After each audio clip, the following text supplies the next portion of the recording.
Bom, pessoal, bom dia aí. Já estamos gravando, né? Tá tudo sob controle, todo mundo já acordado, né? Ficou quase, né? A ideia é o seguinte: eu vou falar um pouquinho de como é que a gente vai correr esse nosso dia, né? Explicar um pouco. E o material em si está lá no Schoology, né? Com as apresentações. Com as apresentações de cada aula, né? Eu procurei fazer uma apresentação assim curta, né? No máximo 10 minutos, por isso que ficou várias, né? 10 aulas, né? Parece muito, né? Mas é porque eu quebrei um pouco as aulas para poder caber, né? Isso é uma coisa palatável, né? Então, aí reduzi em termos, em média, né? 10 minutos, né? A ementa é essa aí que vocês já viram naquela introdução, mas o que acontece é o seguinte: essa ementa, ela tá, todo o material lá está seguindo essa ementa, tá? O detalhe é que no curso, efetivamente, que é essa parte interativa aqui nossa, né? Nós vamos buscar trabalhar um estudo de caso. Então, vamos pegar uma empresa, né? E em cima dessa empresa, nós vamos resolver para e passo, tipo uma trilha, né? Vamos fazer item a item, né? E cada vez que nós estivermos fazendo esses itens, está correspondendo à parte teórica, né? Eu não pretendo aqui ficar falando de teoria, pretendo trazer uma situação e a gente vai trabalhar em cima dessa situação, né? Então, o que é a parte o que vai conter essas aulas, né? Vai ter esses slides que estão lá no Schoology, eu não vou aqui passar de um em um, vocês estão tudo lá, está tudo gravado, todas as videoaulas. O estudo de caso, nós vamos usar um estudo de caso. Em cada aula daquela, que eu procurei fixar em uma média de 10 slides, para ficar em torno de 10 minutos cada vídeo, eu explico, e transformo num vídeo. E está lá, 10 minutos aproximadamente. Tem um resumo executivo, que são 3 parágrafos dizendo o que aquela aula quer dizer, né? São 10, né? Então, o que cada uma quer dizer, resumidamente, ou ponto principal, né? E depois tem uma avaliaçãozinha ali, também um múltipla escolha, uma coisa muito simples, né? Para só ver se a pessoa pegou os principais pontos, né? Daquela aula, né? Então, o conteúdo que está lá no Schoology é esse aí. A nossa avaliação é como no presencial. Participação, quem participa, quem interage mais, né? Aqui temos vários pontos de interação. Essas avaliações individuais são aquelas que estão lá no Schoology, né? Múltipla escolha, já sai direto um valor lá. E depois esse trabalho final que eu vou explicar agora, tá? Que é o 60%. Então, de cara, você participando e fazendo o trabalho, já vai ter aí os 70%, e esse diferencialzinho aí vai estar nessas avaliações individuais, vocês vão fazer também. Tem tempo para fazer, não precisa fazer corrido, né? Então, não tem problema nenhum. Bom, quais são os entregáveis, então, que a gente tem? Essas avaliações que estão lá no Schoology, aí os 30%, né? Esse trabalho, na verdade, o trabalho que vocês vão entregar é o trabalho que vocês vão fazer comigo, tá? Então, esse trabalho a gente vai começar a fazer agora, hoje, daqui a pouquinho, né? E esse trabalho é o que vocês vão entregar. Eu vou deixar no Schoology o trabalho em Word, tipo o fill in the blanks, né? Mas todo ele no Word. Nós vamos estar fazendo juntos aqui. Obviamente que eu vou fazer, eu diria aí uns 70% junto com vocês, e esses 30%, que é um ajuste aí, vocês vão completar depois, tá? Mas eu diria que não é muita coisa. E esse é o que vocês vão entregar, que vai valer aquele 60%, Só que, além disso, vocês vão pegar só um slide, bastaria um slide se quisessem, né? Tem gente que bota aí explicações mais, né, completas ou complexas, como queira, né? Que é um BSC, é um mapa estratégico de uma empresa de logística. Você pode pegar na internet, pode pegar da sua empresa, é só um slide. E aí, esse grupo, vocês se organizam em grupos, né? Já devem ter, até porque vocês tinham uma parte presencial aí, e se não tiver no WhatsApp lá, vocês se organizam, pode ser 4, 5 pessoas, e aí vocês vão apresentar esse slide, né, que tem o BSC da empresa, só explicando lá o BSC, como é que funciona e tal, em vídeo, né? Aí vocês vão fazer uma reuniãozinha, pode fazer uma reuniãozinha como usando o Google Meet ou Zoom, o que vocês quiserem, gravam e me mandam o link e posta lá no Schoology, tá? Então, esse vídeo, por que o vídeo? Porque o vídeo garante que você é você mesmo, né, que está ali apresentando aquele assunto, né, para a gente poder ter uma nota no final individualizada, vamos botar assim, que vocês estejam ali presentes, né? E 10% é a participação. Então, resumidamente, é isso, tá? Não tem muito além disso, não. É só isso aí. E aí, nós vamos começar. Aqui tem as aulas, né? Aqui tem as aulas. E é isso. Então, essa parte inicial é o que eu queria falar com vocês do que é a nossa aula aqui, né?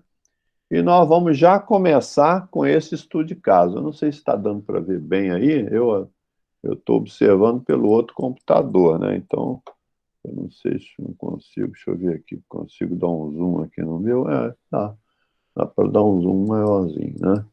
Bom, então o que que acontece? Nós temos essa situação dessa empresa, ó, ela tem algumas características, é uma empresa de transporte urbano, né?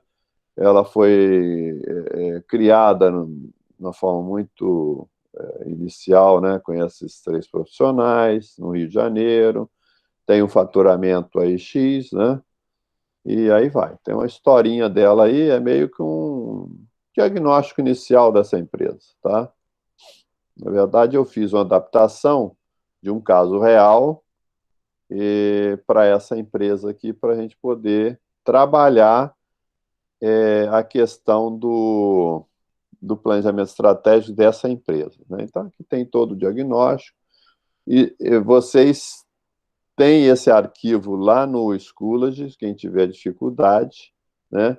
Se vocês tiverem dificuldade de acessar o arquivo, que vai precisar que vocês deem uma lida agora nesse iniciozinho, né? Para me responder a essa pergunta aqui. Então, a primeira tarefa de hoje, pessoal, acordar, é ler essa folha, né? E você vai me dizer o seguinte: olha, você foi chamado lá para dar uma consultoria nessa empresa, né, com relação à construção de um plano estratégico, né? E a pergunta que eu faço é: o que eu faria? O que você faria? O que você diria para essa empresa, né? Ou para esses executivos dessa empresa? Primeiras coisas a serem feitas nela, né? Então, eu vou dar aí uns 10 minutinhos para vocês darem uma lida e vão me responder aqui pelo chat, tá? À medida que vocês estão respondendo, eu vou inserindo essa resposta aqui no arquivo que eu tenho. Depois a gente vai comentar essas respostas e esse arquivo, já com as respostas de vocês, eu vou salvar depois de tudo de hoje, né, no final do dia, e vou anexar lá no Schoology, porque aí você já tem também a resposta já consolidada da turma, né?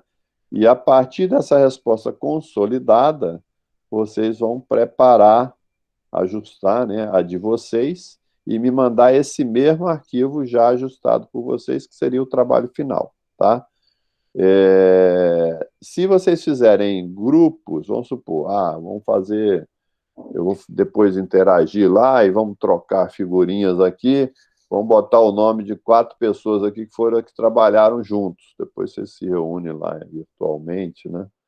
E trabalham um resultado único, né? Não tem problema nenhum. Bota o nome dos 4 no arquivo em um Word.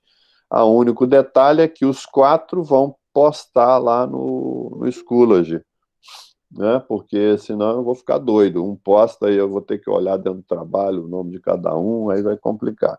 Aí é melhor que os 4 peguem o mesmo trabalho e postem com o seu nome dentro do Schoology para eu saber que essa pessoa participou, né, desse trabalho. Tá bom? 10 Professor, não minutinhos. localizei essa aula aí no Schoology. Não? Então, No peraí. Schoology só tem até a aula 5 É lá no início, é Isso no, está no no início e da zero. a aula 0 ou na aula aula 1? e na aula 1 o que Ah, tem Está é na a aula 0, 7, então. aula 9, não tem é a aula zero. 10. É zero. Peraí. Camille, está na aula, tá na aula 0 Ah, e arquivo A7, aula 9. então, mas o arquivo que ele está aberto é o aula 10? É o mesmo arquivo? Não, tá no A0. Tá no A0. Eu botei esse mesmo arquivo lá no A0, porque esse arquivo aí vai acompanhar vocês até a 10. Por isso que está com o nome de 10 ali, mas se vocês No nosso forem está lá. como 9. Tá. Peraí, deixa eu ir lá. Deixa eu acessar aqui para ver. Peraí. Professor, Oi. uma dúvida. Eu vi que antes tinha até a aula 10 e agora só tem até a aula 5. Você compactou dentro dessas... Não, é porque eu Não? escondo elas, porque hoje a gente só vai até as 5. Tá? Ah, sim, claro. Aí eu escondo tudo, porque senão o pessoal fica doido, né? Vai achar que vão ter 10 aulas num dia, vai endoidar. Olha Entendi. só, tá aqui, ó, no aula 0. Deixa eu ver o arquivo aqui, aula 0. Aqui tá com um nome A7 ali que eu botei, né? A sequência. É esse aqui, tá? Acabei de abrir aqui no Schoology. Sim, sim. Tá É que bom? no seu tá aula 10, aí eu achei que era a aula 10. Pois não, é porque esse arquivo ele acompanha todas as aulas. Aí eu marquei a última, mas ele tá aí. Aí vocês podem abrir pelo Schoology, tá? Aqui, eu já acabei de abrir. Aí vocês dão uma lidinha e vão me dizer o que vocês vão fazer nessa condição aí, ó. Aqui você foi conversar a mesma coisa, tá? O que deve ser feito. Aí vocês vão me dizer e eu vou lá no Word, vou sair daqui, vou pro Word, né? Aí no Word eu vou colocando as respostas de vocês, tá? Não, a resposta tem que ser curtinha, tá? Porque senão a gente fica com muita coisa, e muita gente respondendo, né? Como sou de outra turma, já comecei a fazer o trabalho em grupo, eu só tinha perdido a primeira aula. Como faço nesse caso? Nesse caso, Gabriel, você faz só a primeira aula de hoje, né? E está resolvido. Você já fez o trabalho, entregou pela outra turma, né? Deve ter entregue, né? Então é isso, tá bom? Professor, esse trabalho é entregue no final? No final das nossas aulas? Como que Isso. Então, aí nós vamos fazer até um determinado momento, que tem vários itens a resolver nesse estudo de caso. Aí vamos fazer até uma etapa ali. E na aula seguinte a gente continua. Depois vocês vão ter esse arquivo salvo lá no Schoology, não só dessa primeira, como depois do que a gente fez na segunda. Aí vocês vão ter... Eu normalmente dou uma semana, 15 dias para o pessoal entregar. E entrega direto lá no Schoology, né? Se demorar mais que 15, às vezes o pessoal se enrola, tem outras coisas, né? Não tem problema, não. Na verdade, eu vou fazer o seguinte: a turma está aberta lá no Schoology, vai ficar aberta, enquanto todo mundo entregar. Enquanto todo mundo não entregar, vai ficar aberta. E aí, eu vou dar um prazo, eu vou considerar uns 15 dias, né? Para que todos entreguem. Aí eu vou lá ver quem entregou, papapá, eu vou dar nas notas, tá? Quem não entregou, fica sem a nota esperando a entrega. Tá? Aí quando entregar, tem a nota. Só isso. Para não travar o resto, entendeu? Porque senão um entrega, aí trava todo mundo, né? Aí, Essa seria uma parte escrita e depois a gente faria a parte do vídeo em grupo também? São duas partes? a parte do vídeo é um case que vocês vão pegar de um BSC, de um mapa estratégico de uma empresa, pode ser qualquer empresa, e vão apresentar aquilo.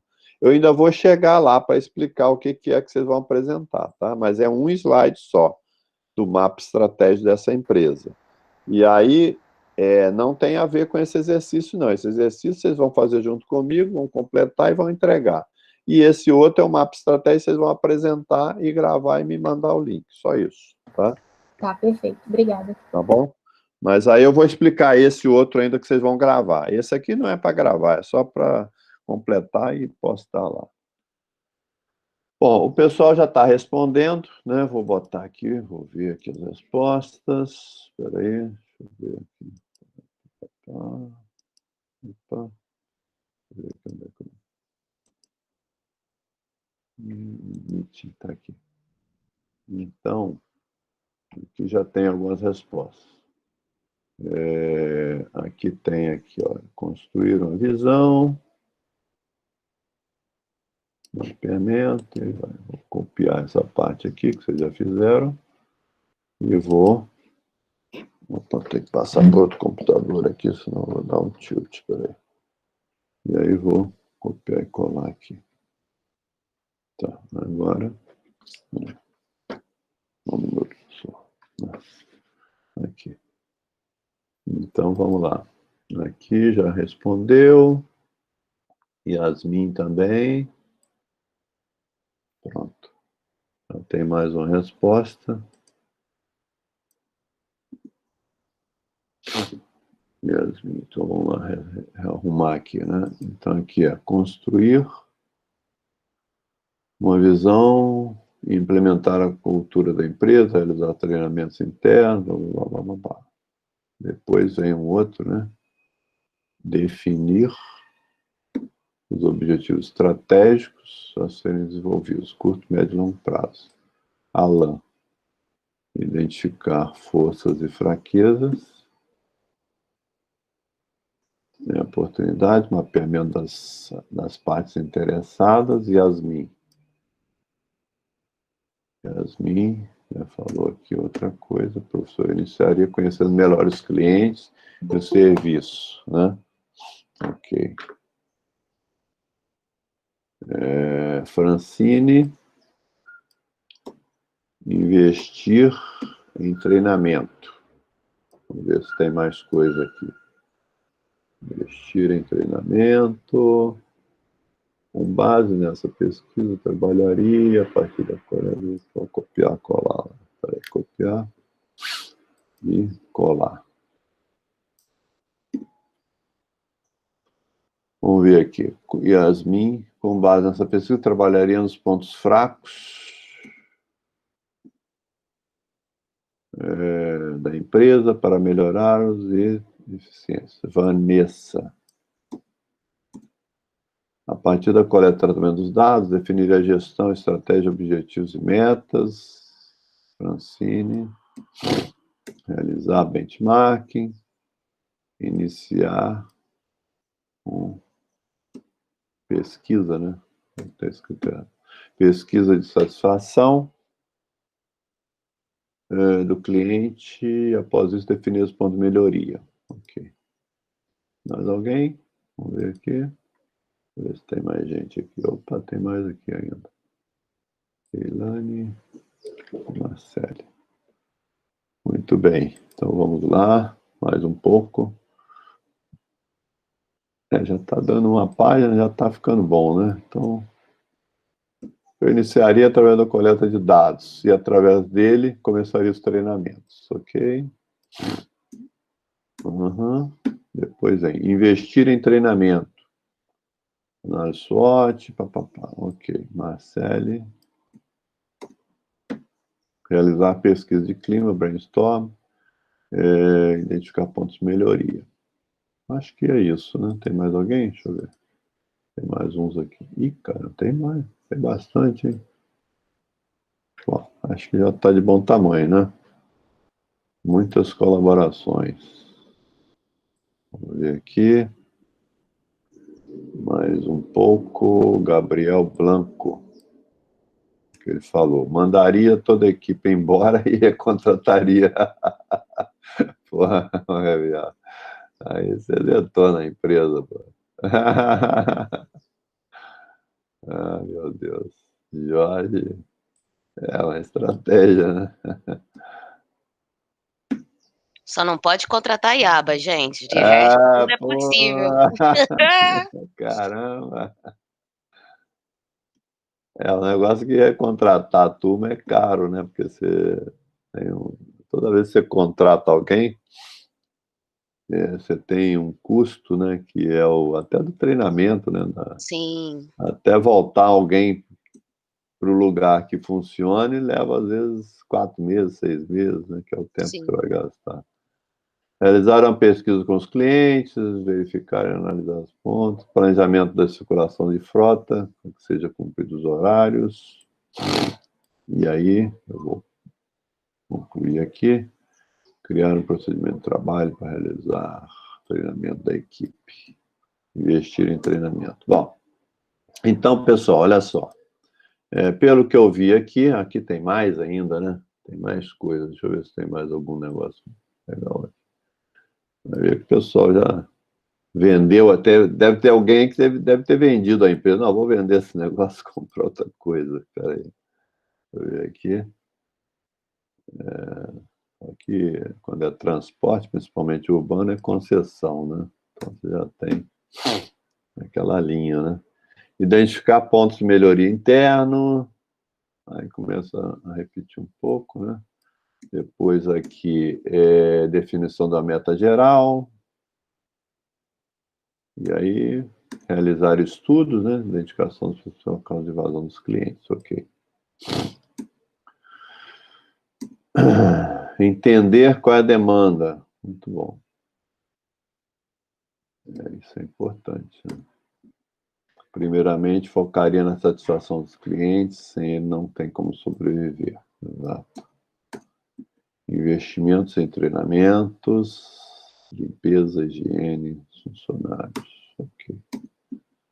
Mapear todos os pontos positivos e negativos da empresa, criar um plano, definir estratégias. Ok, eu acho que já está de bom tamanho. As contribuições de vocês, né? E, bom, o que acontece é o seguinte, é normal quando nós temos uma situação dessa numa empresa, né, onde tem aqui vários pontos a serem que vocês identificaram, né? Tem pontos desde o nível estratégico, vocês veem aí, né? Olha, vamos construir, identificar força, fraqueza, ameaça, oportunidade, né? Desde o nível tático, né? Mapeamento de processo e tal, até o nível operacional, né? Já trabalhar na satisfação dos clientes, né? Esse é o que normalmente o pessoal busca, né? Ou lembra de fazer. Eu vou puxar aqui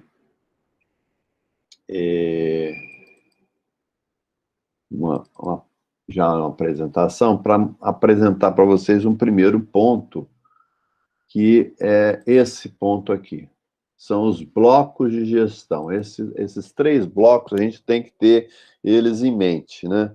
Que o que é que acontece? Qualquer situação da empresa, primeiro ponto, é verificar se esses princípios de gestão eles estão claros e bem definidos, né? Só que para começar a fazer os princípios de gestão, vamos primeiro listar quais são, né? Que é o alvo que eu quero atingir, né? A visão de futuro, a missão, os valores, né? Os valores são as linhas de contorno, né? Para eu sair do hoje e chegar lá na frente, né? No meu alvo futuro, né? Ou seja, as minhas estratégias vão sempre caminhar dentro do limite dos meus valores, né? E as políticas de gestão. Então, nós temos aí esses 4 elementos que estão dentro dos princípios, né? Esses princípios de gestão, a gente começa trabalhando, primeiro, definindo que negócio é a minha empresa. Então, deixa eu ver aqui.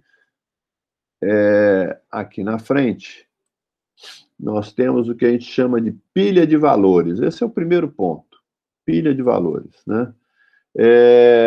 A gente tem que identificar nas empresas que negócio nós temos hoje, e a gente chama isso de negócio restrito, e o que negócio nós queremos que ela seja daqui a 5 anos, 10 anos, esse tempo, né, que é a visão de futuro. Então, nós temos que definir o hoje, negócio restrito, e o futuro, negócio abrangente. Para isso, a gente usa essa pilha de valores. O interessante da pilha de valores é o seguinte, ó. Deixa eu ver se eu... Opa. Pego aqui. Estou enxergando melhor. O negócio da pilha de valores é o seguinte, quanto mais eu estou aqui em cima, ó, mais intangível é as coisas, né, que eu vou, o meu entregável. Então, pesquisa e desenvolvimento, eu vou entregar algo totalmente intangível, uma consultoria, algo totalmente intangível, né, um relatório, mas é muito mais o conceito, a ideia, né, os valores, as ideias que estão ali, né. Quanto mais eu estou aqui embaixo, ó, eu estou entregando um tangível, né? E aí, a grande diferença, né, de percepção de negócio de uma empresa pode impactar o resultado dela. Você vê, a Varig é uma empresa de transporte, top de linha na época, né? Quebrou, né? Qual era o principal valor ou negócio da Varig na época, né? Era focado muito no avião, no aparelho, né? De transporte, né? Então, tanto que eles tinham a melhor manutenção, né? Era da Varig, as outras companhias aéreas contratavam a manutenção da Varig, né? Porque eram das melhores. Então, eles cuidavam muito bem daquele produto, né? Daquele tangível deles ali, que era o avião, tá certo? Aí começaram a surgir outras companhias, aí veio a Gol, por exemplo, né? Que começou a olhar muito mais o passageiro, até a própria história lá do dono, né, que criou a Gol, né, veio dessa história de transporte, né, ele não focava no equipamento, ele focava em transportar pessoas. Então, qual é o negócio que a Gol começou a trabalhar? Como é que eu transporto pessoas de uma forma mais barata possível, né? E o avião? O avião, posso fazer um leasing, posso, né, alugar um, não é o ponto principal. Enquanto que da Varig, todos eram da Varig, comprados, né? Aí veio a Gol com um leasing, com outra visão, né, de negócio, e o negócio passou a ser transportar pessoas de uma forma mais econômica possível, né? Então, esse negócio, né, mesmo aparentemente sendo o mesmo, né, um transporte urbano, aparentemente é a mesma coisa, o que diferenciar um do outro, né? Mas quando você vê a questão do negócio que é entendido pelos seus gestores, muda, né? O que eu tenho que entregar para esse cara no final da história, né? Eu tenho que entregar um transporte, eu tenho que entregar um produto que é o ônibus, ou no caso, né, bem arrumadinho, manutenção bem feita, né? Ou eu tenho que entregar uma experiência de vida que esse passageiro, quando for nesse ônibus, vai ter, né? Vai ser uma experiência. Então, é sutil, né? Mas é o negócio em que eu vou estar definindo, né? Eu vou estar tendo que definir o negócio restrito, que é o hoje, né? E eu vou ter que definir um negócio abrangente, que é o futuro. Pode coincidir, tá, pessoal? Não precisa ser exatamente como eu estou falando. Eu estou falando que, quando você sai daqui, ó, e vem para cá, o valor agregado aumenta, tá certo? Então, é como se você, mal comparando isso aqui com um país, né? Eu tenho matéria-prima, Aqui eu vou botar aqui embaixo. Está meio ruim a minha letrinha, né? Mas matéria-prima. Qual o valor agregado que eu tenho na matéria-prima? Muito baixo. Aí depois eu tenho produto, aí já começo a ter um valor agregado maior, né? Vou botar aqui um produto. Depois eu tenho serviço, logo na etapa seguinte, né? Serviço. Vou botar aqui um serviço. E aí depois eu tenho o quê? Opa, aumentou aqui um pouquinho, mas eu tenho conhecimento,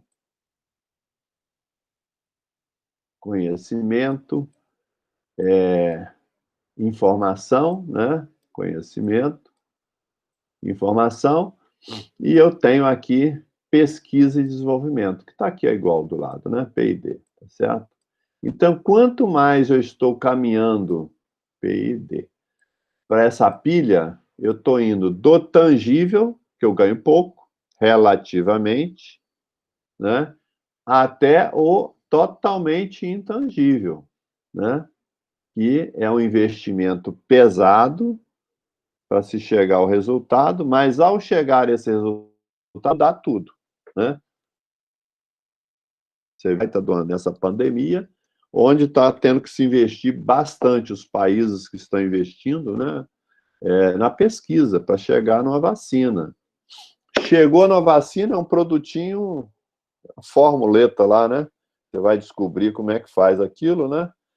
É um baita de um conhecimento, um baita de um valor agregado, e quando você descobriu aquilo, muda toda a tua pilha de valores, né? E isso é o que tem acontecido. Você, na hora que você começa a trabalhar mais a pesquisa, mais o conhecimento, né? Você cria uma diferenciação que impacta toda a minha cadeia de valor, né? Você vai gerar aqui certamente inovação, vai gerar novas soluções e vai impactar tudo, né? Então, o que acontece? Nesse exercício, o que eu vou pedir para vocês? Pensarem no negócio restrito e no negócio abrangente, tá? Esse negócio restrito, ele vai estar, vai ser o nosso insumo, né, para construir a nossa missão, é o hoje. E o negócio abrangente, que pode ser algo mais aqui no nível mais acima, né, seria o negócio que vai construir a visão a longo prazo, tá certo? Eu vou aproveitar, antes de vocês fazerem esse trabalho, né, responder essa pergunta, né, eu vou sair daqui, eu estou compartilhando isso, espera aí, vou sair daqui. Ops. Descartar. Vou centrar aqui, interromper o compartilhamento. E eu vou agora ver se eu consigo, né? Porque às vezes dá certo, às vezes não dá. Então tem uma questão aqui, que é compartilhar com vocês esse vídeo, que vocês podem encontrar na internet. Vamos ver se vocês estão enxergando primeiro ele aí, né? Estão vendo? Não. Está carregando, professor. Está vendo? Não. Sim. Sim. Agora sim. Agora tá? Sim, está aparecendo. Está aparecendo, beleza. Então, eu vou dar um zoom aqui no melhorou um pouco. Vamos ver se eu consigo ampliar mais um pouco a tela. E... Opa. Bom, vamos lá, né? Visualization is right at the heart of my own work too. I teach global health. And I know having the data is not enough. I have to show it in ways people both enjoy and understand. Now, I'm going to try something I've never done before, animating the data in real space, with a bit of technical assistance from the crew. So, here we go. First, an axis for health, life expectancy, from 25 years to 75 years. And down here, an axis for wealth, income per person, $400, $4,000, and $40,000. So down here is poor and sick, and up here is rich and healthy. Now, I'm going to show you the world 200 years ago, in 1810. Here come all the countries. Europe brown, Asia red, Middle East green, Africa south of Sahara blue, and the Americas yellow. And the size of the country bubbles show the size of the population. And in 1810, it was pretty crowded down there, wasn't it? All countries were sick and poor. Life expectancy were below 40 in all countries. And only the UK and the Netherlands were slightly better off, but not much. And now, why start the world? The Industrial Revolution makes countries in Europe and elsewhere move away from the rest. But the colonized countries in Asia and Africa, they are stuck down there. And eventually, the Western countries get healthier and healthier.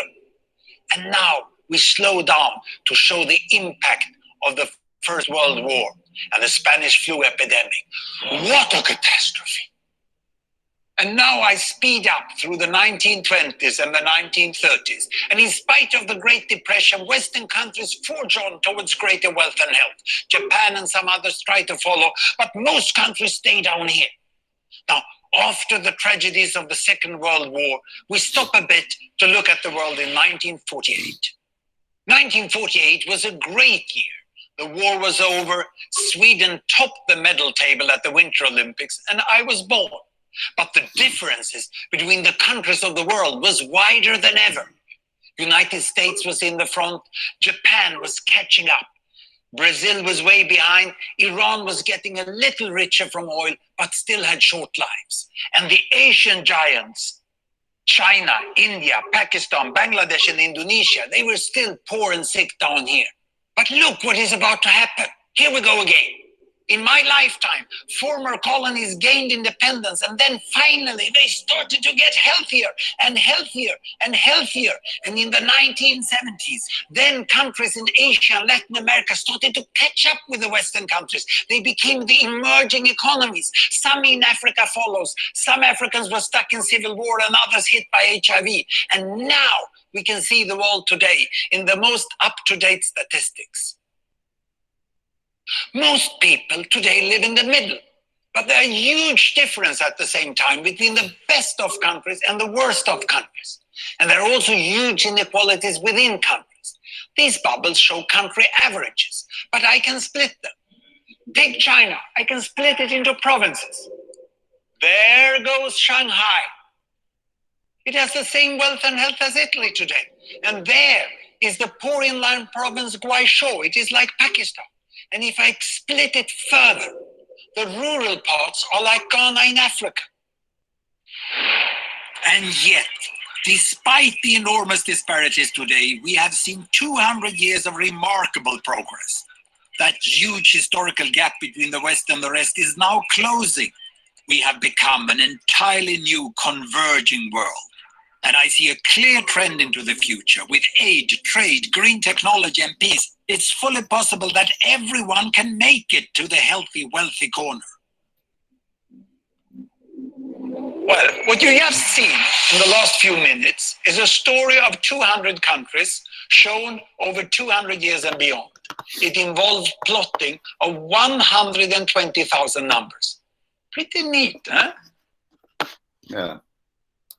Muito bem. Vamos voltar aqui. Espera aí, calma. Bom, então, pessoal, vamos voltar aqui. Como é que eu estou? Tá aqui, tá certo. Bom, então estou olhando para cá. Então, pessoal, voltando aqui ao nosso assunto, o que acontece? Nós temos no trabalho, né? um próximo momento, que é a definição do negócio restrito e abrangente. Tá? Eu vou compartilhar aqui, só um minuto. Aqui, aqui, aqui e aqui. Pronto. Vamos ver se vai aparecer. Ok? Bom, nós vimos aí nesse vídeo, né? O nome dele é 200 países em 4 minutos, né? Vocês podem ver aí no YouTube, né? Quem quiser assistir depois com calma. Mas você nota o seguinte: o desenvolvimento, né, marcado aí, expectativa de vida e o PIB per capita, né, caminham, né, numa direção, né, sincronizada, né? Então, a gente tem aumentado a nossa expectativa de vida, né, e a riqueza também, média, pelo menos, né? No Brasil, estava aí há pouco tempo a 14 mil dólares PIB per capita médio, né?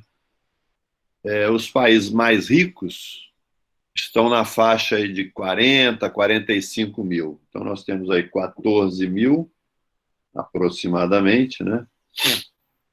Brasil, né? Estados Unidos está 44, 45 mil, né? Alemanha também, por aí. Então, tem uma grande diferença, né, do PIB per capita nosso com o deles. Tá? Apesar de que a expectativa de vida nossa melhorou bastante, né? Tanto quanto a deles. Né?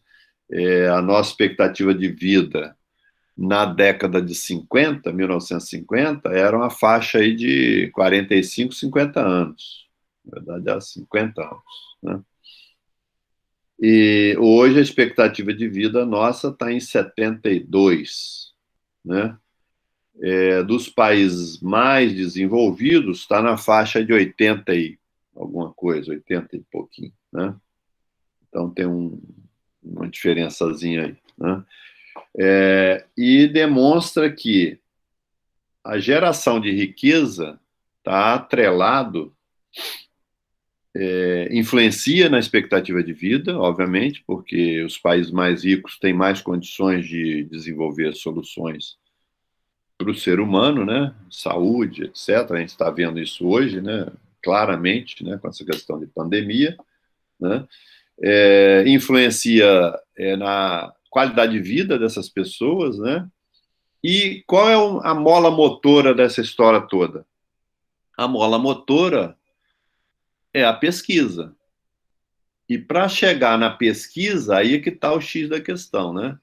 Para chegar na pesquisa, você tem que ter pessoas capazes de fazer pesquisa e atuarem nessa área de pesquisa e ter um ambiente para isso, né? Hoje, no Brasil, infelizmente, nós não temos, né? Nós temos aí 92, 93%, né, de patentes, de pesquisas são feitas fora do Brasil. Hoje é muito pouco. Sempre foi, né, mas continua, né? A pesquisa aqui é muito pequena, né, muito pouca coisa, né? Temos uma população que naqueles níveis, né, do tangível para o intangível, nós estamos mais na parte ali de produto, um pouquinho de serviço.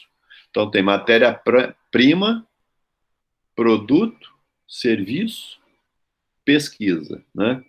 Então nós estamos mais em produto e matéria-prima. Você vê aí, exportamos não sei quantos milhões de grãos, né, de matéria-prima, valor agregado baixíssimo, né?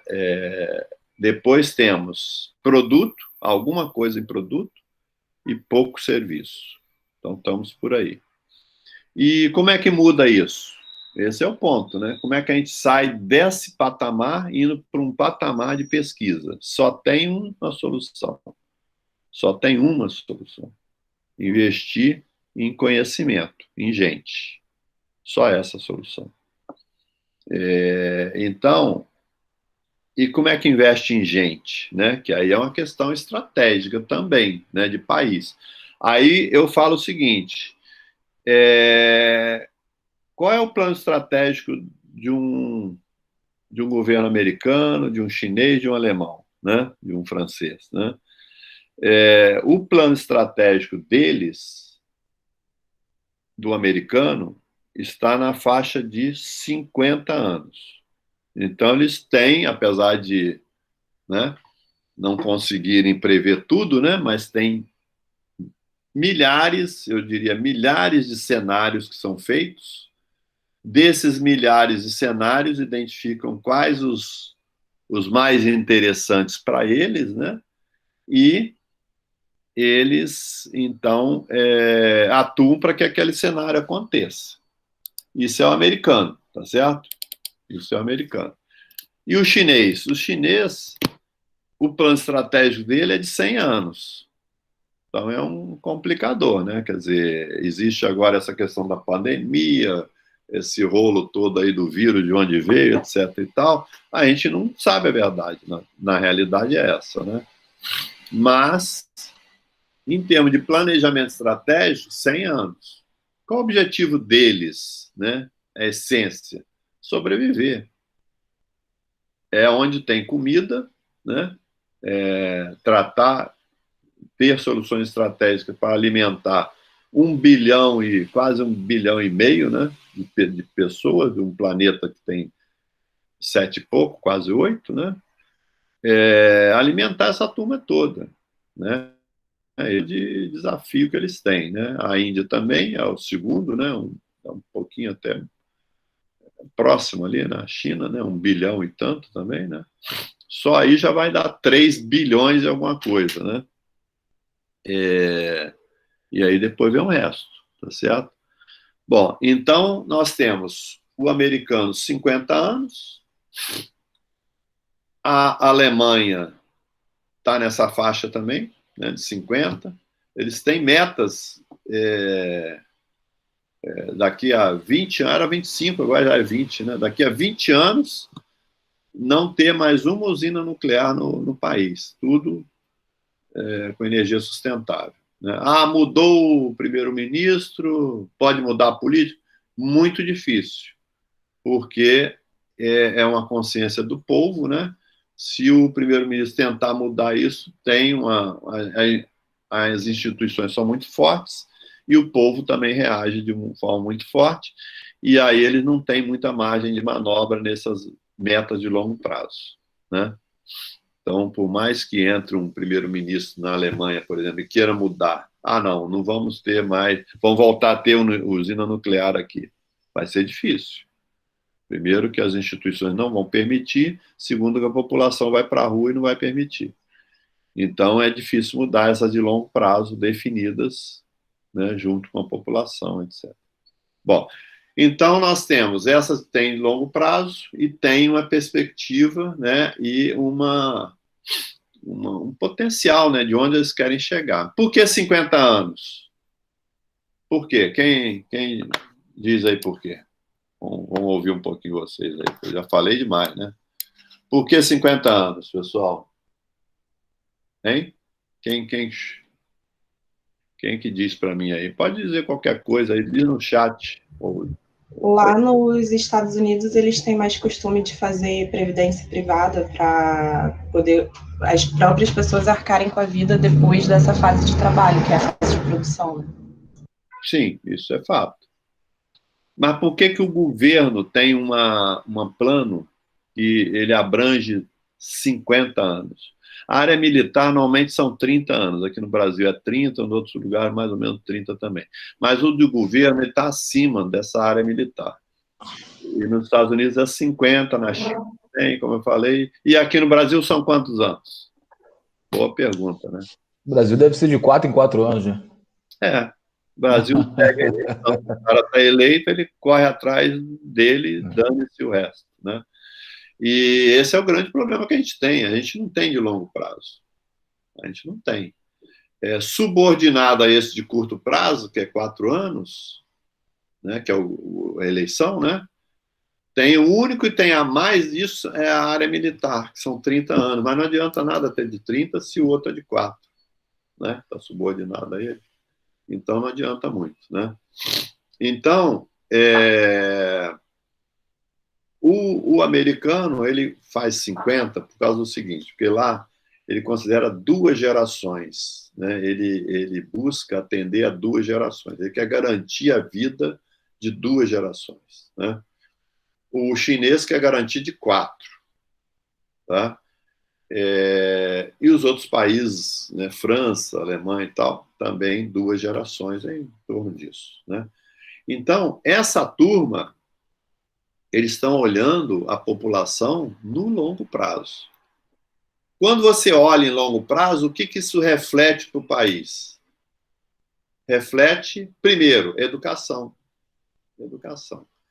O americano, o francês, o alemão, né? Todo esse pessoal, eles garantem a educação até os 16, 17 anos. Garantem. O governo garante isso. E se você não colocar a criança na escola, você sabe o que acontece, né? O pai pode ser até preso, ele, no mínimo, vai tirar a guarda do filho, né? Se acontece do filho não ir na escola. Na primeira vez eles ligam, na segunda vez eles vem o assistente social na tua porta e na terceira vez tira a guarda do teu filho, né? Porque eles entendem que até os 17 anos tem que ter educação. E depois dali, aí ok, aí se vira. Tem dinheiro, vai para a universidade, não tem dinheiro, vai trabalhar, né? E por isso que as famílias, né, nesse país guardam muita poupança para o filho estudar depois na faculdade, porque tudo é pago, não tem nada de graça do 18 anos em diante, né? No Brasil parece que é meio invertido, né? Não sei se é invertido, mas é um negócio meio confuso, porque o básico, alguns têm a condição, né, de ter uma educação, a dizer. Quem tem filho pequeno aí, tem muitos? Até os 15 anos, vamos ver quem tem até os 15 aí. Tem muita gente? Vamos ver. Eu tenho uma de 5. 5, tem vários. Eu tenho 2. 2. Um de 4 e um de 10. 4 de 10, tudo está nessa faixa. E se você contar quanto é que você gasta por uma de 5, por uma de 4, por uma de 10, você vai ver que você gasta bem, né? Se for num ensino particular, você vai gastar aí variando, né? Pode ser de 1.000 a 5.000. Varia, depende, né? Pode ser de 1.000 a 5.000. Mais ou menos nessa faixa etária, né? 1.300 aí, tá vendo? Isso é de 4 anos? De 4 anos ou de 10? Esse 1.300 aí. A minha é de 5, professor. 1.300, pois é, 1.500. Então, olha só a maluquice. A gente, para educar alguém, tem que gastar dinheiro. De 0 aos 15. E bom dinheiro. E muito bom dinheiro. Enquanto que num país desenvolvido assim, um país que está com um PIB per capita alto, o que eles fazem? Quanto gasta uma pessoa para ser educada nesse país? De 0 aos 15? Olha lá, 800, 1.700, e aí vai, dá 2.000 e pouco. Dá mais de $1.000. Não, agora o dólar deve estar menos agora, porque o dólar aumentou muito, né? Então, professor, também varia muito de região, né? Não sei onde os meus colegas moram, mas no Rio, a minha comadre gasta um pouco mais que isso com o meu afilhado de 1 ano para creche, em tempo integral. Eu gastava aqui com o meu, quando estava aqui, com 3 anos, na faixa de 3.000. Era transporte, você tem que contar tudo, né? Transporte, não sei o que, uns 3.000. Ou seja, é um negócio assim absurdo, pô, porque a tua renda, na verdade, acaba caminhando muito para essas coisas, né? Nos países desenvolvidos, isso que eu queria comparar, porque o principal é a educação, e tem que começar na base do 0 ao 17. E tem que ser de graça. Tem que garantir isso. Ah, eu não quero. Eu tenho dinheiro, vou pagar um particular. Ok, você pode pagar, mas você tem a opção de ser de graça e de qualidade, né? Isso é o que faz toda a diferença. A gente não tem isso, né? Esse modelo nosso realmente está meio empenado, né? Ao não ter isso, o que ocorre em consequência disso? Nós estamos com o último dado que eu tenho do IPEA, né? O último dado que eu tenho do IPEA é o seguinte: nós temos uma faixa de 30, deve estar hoje um pouquinho mais, botar em uns 40 milhões de jovens. O que são jovens? São pessoas de 15 aos 21 anos. De 15 aos 21, tá? Jovens. Aliás, no IPEA, eles fizeram um estudo que aumentaram essa faixa, de 15 aos 24, desculpa. Porque se fosse 21, ia dar um número muito ruim, eu acho, né? Só pode ser. E aí aumentaram um pouco a faixa até os 24. Tem uma escolaridade média de 5 a 6 anos. Enquanto que essa escolaridade nessa faixa etária deveria ser de 14 anos. Então, nós temos um gap educacional de 8 anos. Significa o que isso? Significa que eu tenho um monte de gente no mercado que não sabe ler direito, não sabe escrever direito, não sabe entender as leis, né, o que está em sua volta, os direitos que tem, o que não tem. Então, estamos liquidados, pessoal. O fato é esse. Se eu olhar hoje, olha só, se eu olhar hoje, eu estou com essa carga de 40 milhões de pessoas jovens, com a escolaridade média de 5 a 6 anos de idade, que deveria ser 14. Então, tem um gap de 8. Quanto tempo eu resolvo isso? Eu resolvo isso, segundo o próprio IPEA, né? Daqui a 30, 40 anos. Se investir hoje em educação de base. Bom, como eu não estou investindo, tá certo? Eu não estou investindo na educação de base para garantir 100% de pessoas educadas com escolaridade adequada. Isso vai repercutir no quê? Sempre vai estar 30, 40 anos, e sempre vamos estar atrás. E onde reflete isso no nosso serviço, no nosso trabalho, nas nossas empresas? Isso reflete do seguinte modo: nós só vamos conseguir ter empresas e trabalho numa dimensão produto, no máximo serviço, um pouquinho de serviço. Com isso, o que acontece? A nossa a geração de riqueza é muito baixa.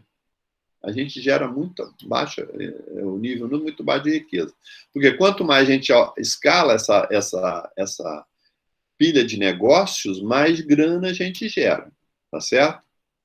Então, eu estava falando na época do Nióbia, aquele negócio de Nióbia. Bom, Nióbia aqui é o país realmente que tem 90 e poucos por cento da reserva de Nióbia aqui. A gente exporta esse produto bruto. Na Alemanha, eu visitei uma fábrica que pega esse tarugo de nióbio e transforma isso em fatias, né? E isso vira wafer de placa de computador.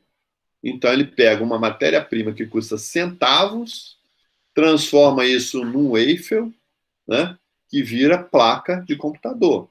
Que esses centavos vira dezenas de dólares. Mais caro. 10 mil, 20 mil dólares mais caro, um negocinho. E é vendido a preço de banana.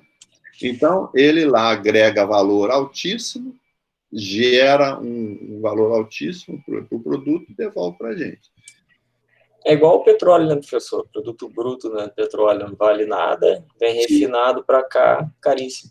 Exatamente. O petróleo, ele, até por uma questão de uma estratégia na época, né, a gente até desenvolveu, eu sei porque eu fui da Petrobras durante 30 anos, né, a gente desenvolveu aqui uma tecnologia para isso, que é muito complexa, aquela da nafta, né, que é onde o pessoal estava brigando na época, era uma alta tecnologia, né, de refino, né, nessa parte do refino, né, mas até essa tecnologia do petróleo gerar gasolina, diesel e nafta, a nafta é mais cara, né? Ela é cara. Isso foi, ao longo de muito tempo, desenvolvido, né, no país, foi internalizado, tanto que, no caso do petróleo, até a gente conseguiu vários prêmios internacionais por conta dessa questão da tecnologia que a gente tinha. Agora, investimento pesado em educação. Eu fui da Petrobras, eu não sei quem é mais da Petrobras, deve ter gente aí que trabalha na Petrobras ou foi, não sei. Se tem alguém aí, avisa, mas eu fui durante 30 anos e desses 30, eu digo assim, 8 anos, de 8 a 10 anos, eu passei estudando. Então, eles pegaram um cara com 30 anos de empresa, lá, sou contratado. Então, eu trabalho para a Petrobras. Tem muita gente que trabalha. Então, assim, de 30 anos, eu estudei durante 8 a 10 anos. Muito investimento em pesquisa, muito investimento em educação. Pois é, trabalhou por 10 anos. Então, eles investem muito nisso, tanto que botaram lá um centro de pesquisa dentro da universidade, praticamente, né? Então, investe muito em educação. Então, é um diferencial, né? Então, assim, esse é o mapa que a gente tem, né, em termos de país, né? Infelizmente, aqui tem muitas coisas boas também, né?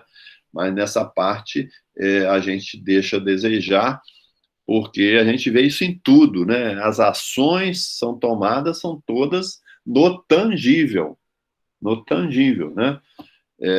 A gente vê isso acontecer direto, né? Vou melhorar a segurança pública, aí compra centenas de carros de polícia. Tá. Se não tiver inteligência por trás, não vai resolver muito o carro de polícia, né?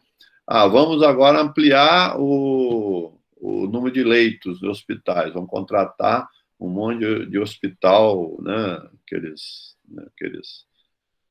Esses que estão fazendo aí agora, né? Os hospitais de campanha, né? Essa campanha. Só que aí eles não pagam os funcionários, né? Não tem funcionário, não tem médico, né? É o básico. Não, e quando tem, eles não pagam. O pessoal também. vai indo trabalhar e não está recebendo. É imaginável, quer dizer, o cara investe num negócio físico, porque dá visibilidade, né? Mas o negócio, que é o que faz mover aquilo tudo, que é o conhecimento, que são as pessoas, não está investindo. Então, assim, essa é a grande dificuldade que a gente tem, tá, pessoal? Então, quem pode e saca isso, tem que investir aonde? Em educação, né? Aqui dos filhos, quem tem filho, né? E na tua educação, né? Enquanto você está investindo na sua educação, você vai ter um diferencial lá na frente, porque você vai fazer toda a diferença em termos de geração de valor. Isso resulta em dinheiro também lá na frente para você, né?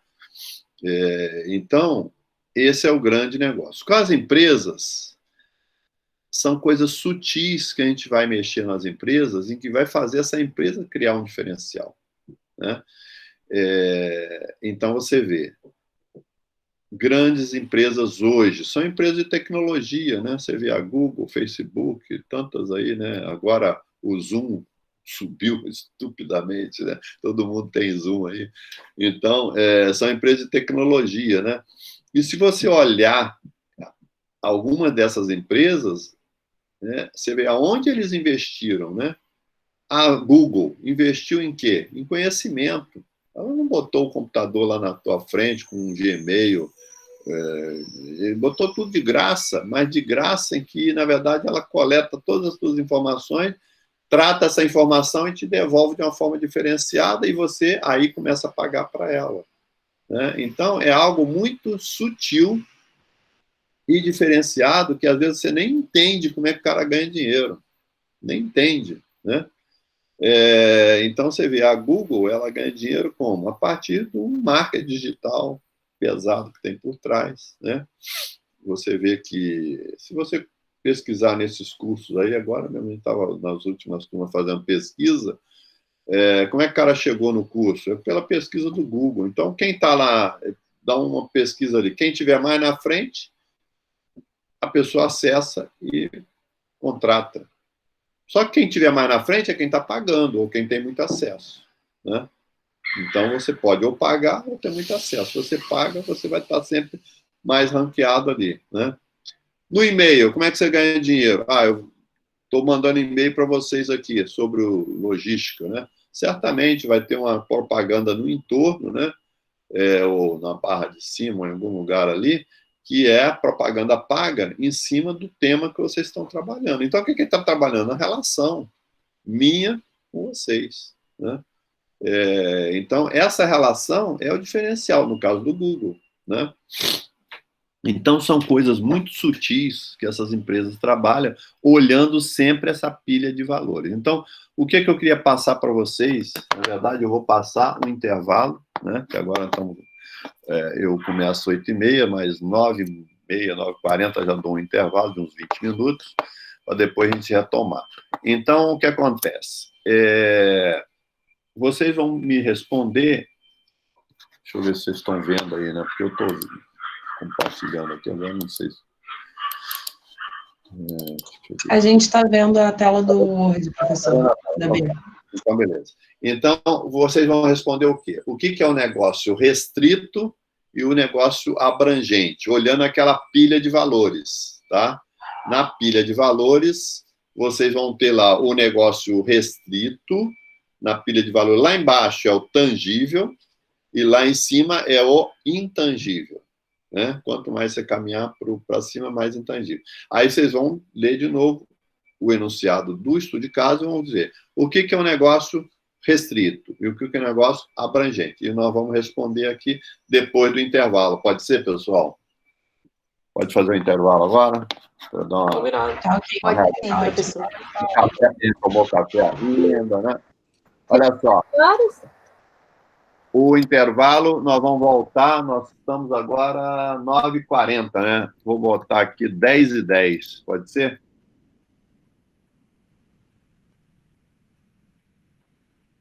Cara, um monte de gente escreveu um monte. 10h10, tá bom, pessoal? Dá tempo até de tomar um café reforçado. Isso, exatamente. Ok, professor. Até mais, pessoal. Até daqui a pouco. Até.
Professor, Oi, pois não. Sim. posso tirar uma dúvida? Lógico. Eu estava vendo aqui sobre a parte do restrito e do abrangente. Restrito seria a entrega principal, né? Por exemplo, nesse caso, o que a gente está vendo seria o transporte de pessoas de um ponto A a um ponto B, o objeto da entrega. Hoje, né? É o que eles E aí o módulo é tudo aquilo que eles fazem para que essa entrega seja excelente, digamos assim. É isso? Não, a segunda parte eu não entendi. Como é que é? Desculpa. E aí a parte do abrangente seria o que você faz de extra para que o que você faz de restrito seja um bom serviço, uma boa entrega. É o seguinte, o restrito é o que você está fazendo hoje. Vamos supor, transporte de ônibus é o que você está fazendo hoje. O abrangente é o negócio que você quer ser amanhã. Então, vamos supor, tipo, o melhor transportador. O melhor transportador, ou você quer fazer outra coisa. Não, eu quero fazer pesquisa na área de logística, de transporte.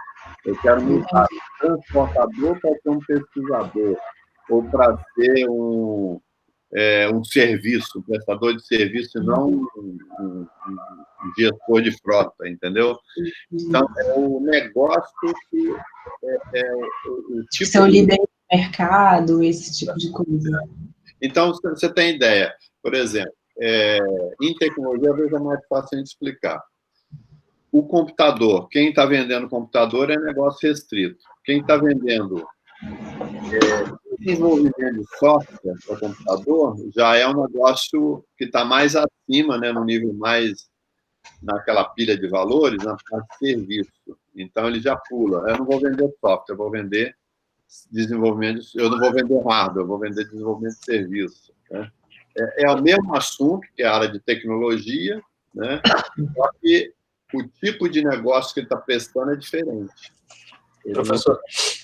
Por exemplo, só para dar um exemplo desse assunto, é o seguinte: teve na década de 70 e pouco, por aí, quase 80, tinha a IBM e a Digital, era a DEC Corporation. A Digital tinha computadores de médio porte e a IBM de grande porte. Né? Aí, naquela época de 80, as empresas perceberam que não poderiam ser um liquidificador aí, que não poderiam ser empresas de venda de hardware, que é o que estavam na época. A IBM vendia computador e essa Digital vendia computador. Né? Aí a IBM mudou. Ela mudou o negócio dela para ser geradora, né, ou ia oferecer soluções para o cliente, não ia vender mais computador, ia oferecer soluções. Ela entrava na empresa, identificava o seu problema, construía uma solução e embutido naquela solução estava o computador dela, entendeu? Só que ela não dizia isso. Ela dizia, não, estou aqui para resolver o seu problema. Aí ela fazia o quê? Mapeava o processo, fazia aquele negócio todo, e no final, a solução do teu problema está aqui, nesse equipamento, que é IBM, nesse software, que é IBM, tudo IBM. Aí ela vendia um serviço com uma cara de solução, mas, no fundo, é o que ela estava querendo vender, o equipamento dela. É o que é o valor agregado. O valor agregado do produto, né? Onde eu trabalho funciona assim, a gente vende soluções logísticas, mas é uma empresa de agenciamento de carga. Exatamente. E a gente faz esse trabalho de mapeamento da empresa dos nossos clientes e tudo mais para ver as melhores soluções, mas no final as soluções são serviços nossos.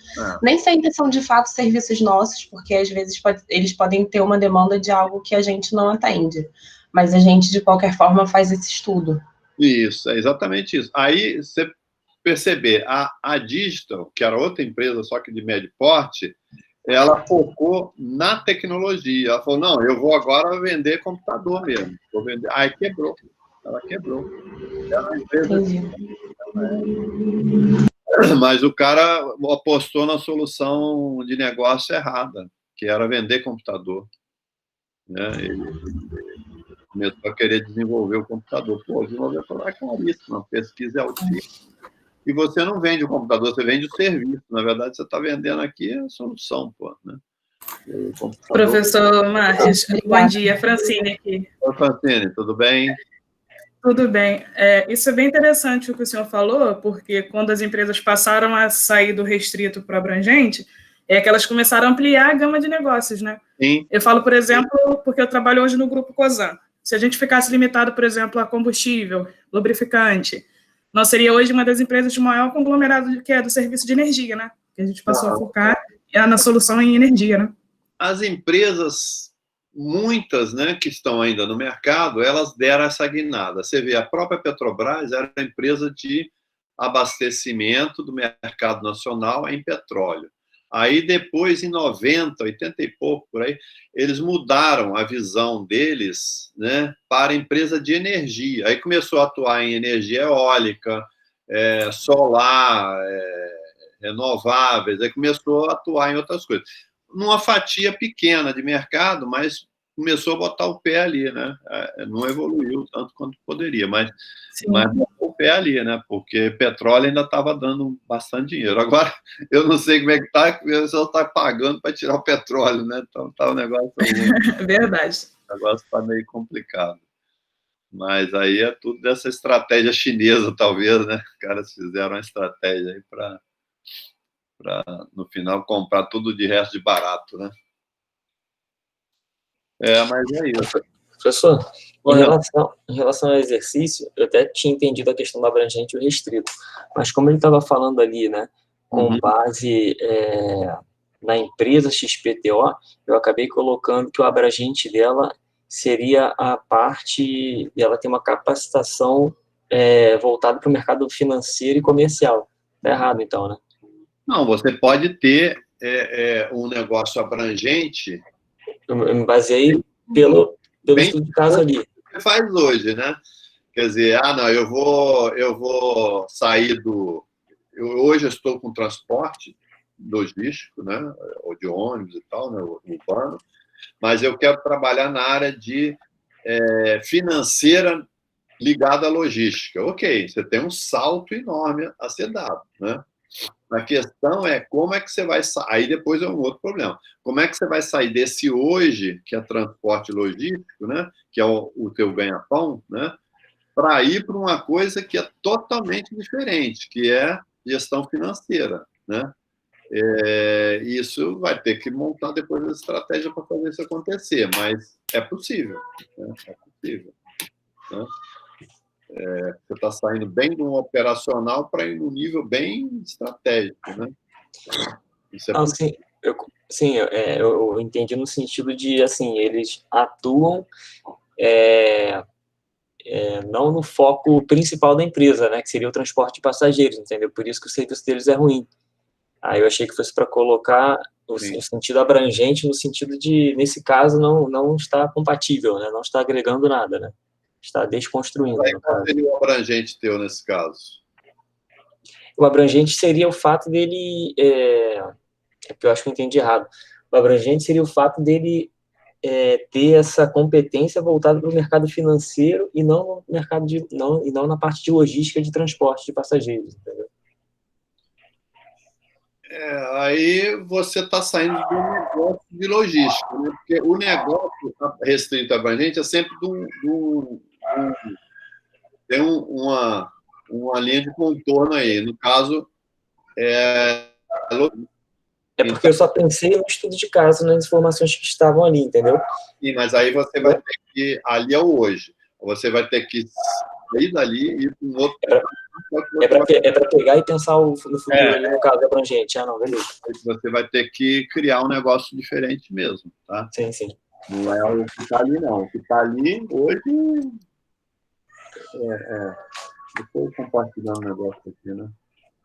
Vou mudar a resposta aqui. Estou falando para uma tela aqui, não sei se vocês estão me vendo, né? Eu estou falando aqui. Agora, eu estou vendo isso agora. É que aqui tem dois computadores. Um eu estou vendo vocês e o outro eu estou me vendo. Então tem dupla, né? Mas acaba isso, né? A gente está nessa aula online, a gente até fez um happy hour outro dia para o pessoal se conhecer, nem todo mundo conseguiu participar, acho que deu umas 15 pessoas, mais ou menos. Mas tem isso, a turma mesmo não se conhece, todo mundo já ter se visto. Já começou no online, não? Começou no online. A gente está na terceira teve. matéria, a gente não teve nenhuma aula presencial. Não teve. A gente começou em abril, já estava no isolamento. Entendi. Isso é ruim, né? Tem que ter um presencial em algum momento, né? Porque senão você não consegue saber quem é quem. Apesar de que a tecnologia tem ajudado muito, né? Mas você tem que estar no... E os trabalhos em grupo também ajudam. Por exemplo, o meu grupo já virou grupo de amigos. Pois é. A gente já se fala todo dia, não só sobre MBA, enfim. Nesse mundo meio virtual, né? Você acaba se aproximando mais, né?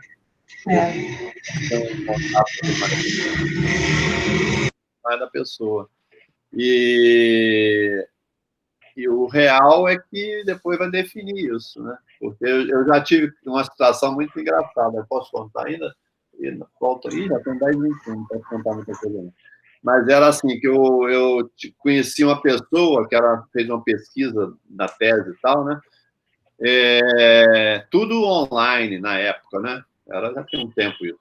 E aí, uns 2 anos depois, aí fui, por acaso, numa reunião, o cara estava lá. Pô, mas foi uma decepção, foi um negócio assim meio como se quebrasse aquela magia, né, do virtual, né? Então, eu achei tão estranho, né? Então, isso acontece muito quando a gente vai conhecer os nossos clientes, que a gente só fala por telefone, e quando a gente conhece pessoalmente, a gente tem nada a ver com aquela imagem que você cria na cabeça, né? Porque não tinha a pessoa, não tinha essa interação também com a imagem, né? Professor, posso tirar uma dúvida? Pode. Eu estava bolando aqui uma resposta para essa questão do negócio abrangente, mas eu coloquei mais assim, como se fosse o que a empresa poderia fazer para que o negócio se tornasse mais abrangente. É nessa linha que a gente... É sempre olhando assim, o negócio da empresa é a logística. Dentro da logística, eu posso trabalhar com transporte urbano, posso trabalhar, de repente, até com treinamento na área de logística, posso trabalhar com serviço, posso ter uma visão desse trabalho, desse transporte urbano, como sendo uma experiência de vida. Eu quero levar a experiência para aquela pessoa, né? Eu lembro, quando eu falo isso, daquele filme do Harry Potter, né? Que tem uma estação lá que você vai, quem visitou lá o Harry Potter, tem aquela do trem. Você para numa estação, pega o trem, que é o trem que eles usam, né, no filme, né, e vai para um outro local dentro daquele trem. Só que você entra no trem e ali é uma experiência que você vive. Porque a janela do trem, você está sentado assim na janela, é uma televisão. Aí, quando o trem parece estar andando, a imagem fica passando ali, aquelas imagens do filme e tal, né, como se você estivesse dentro do filme, né. Então, o que eles levam naquele passeio de trem, que é rápido, né? Mas ele leva a experiência daquele momento, né? Então, o trem mesmo, ele só anda de um pedacinho ao outro, não tem nada de um lugar ao outro. Mas aí, quando você entra ali dentro, você tem a experiência daquele ambiente, né? De estar vivendo dentro daquele filme, né? Então, você pode transportar pessoas, você pode... tratar a experiência, levar a experiência para aquelas pessoas, você pode gerar consultoria nessa área, né? Ou você pode ir pulando naqueles níveis lá daquela pilha de valores, né? E adaptando também os valores, porque o lógico no mundo tradicional qual é? Eu estou aqui vendendo equipamento, hardware, é mais fácil explicar assim. Eu estou vendendo um computador, aí eu tenho que vender alto volume, a minha margem é pequena, e aí eu tenho que criar barreiras de entrada para outros não entrarem naquele negócio, senão eu acabo tendo mais dificuldade, até por causa da alta tecnologia. Então, eu tenho que ter volume e a minha margem é pequena. Pela minha margem ser pequena, eu tenho que ter volume. Quanto mais eu vou subindo na pilha de valores, eu vou personalizando. Pesquisa, Consultoria é algo muito pessoal, né? Então, a minha quantidade de atendimentos é pequena e a minha margem tem que ser grande. Então, quanto mais eu subo na pilha, mais eu diminuo a minha quantidade. No mundo, hoje é assim. E a minha margem aumenta, né? O que acontece que algumas empresas estão hoje top de linha, top aí em termos de faturamento, Google, agora a Amazon, né? O que acontece? Você vê a Google, né? Eles pegaram um produto, né? E ampliaram esse produto para o mundo inteiro e de graça, praticamente de graça, mas ganharam no volume e começa a ganhar valor agregado. Se você for ver esse assunto que nós estamos falando aqui, né? Nós estamos num ambiente que às vezes o pessoal fala, né? Vou falar de educação, de EAD, né? Mas não é EAD, é um outro modelo híbrido aí que foi criado, né? Mas o EAD propriamente dito, o que o cara faz? Ele cria um pacotão, né? Joga isso para o mundo inteiro, então ele aumenta o volume, né? De pessoas atendidas, aí ele diminui a margem dele e atende muita gente e gasta na infraestrutura, mas atende muito mais gente.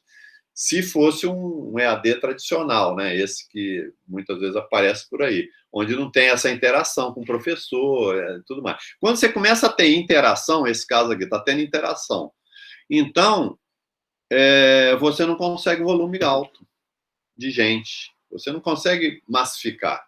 Se você não consegue massificar, você não consegue reduzir. Agora, se pegar esse modelo que a gente tem aqui, não retirar essa interação nossa, retirando essa interação e jogando para o mundo inteiro, aí você começa a ter condição de baratear. Mas se você não faz isso, você não tem como baratear, entendeu?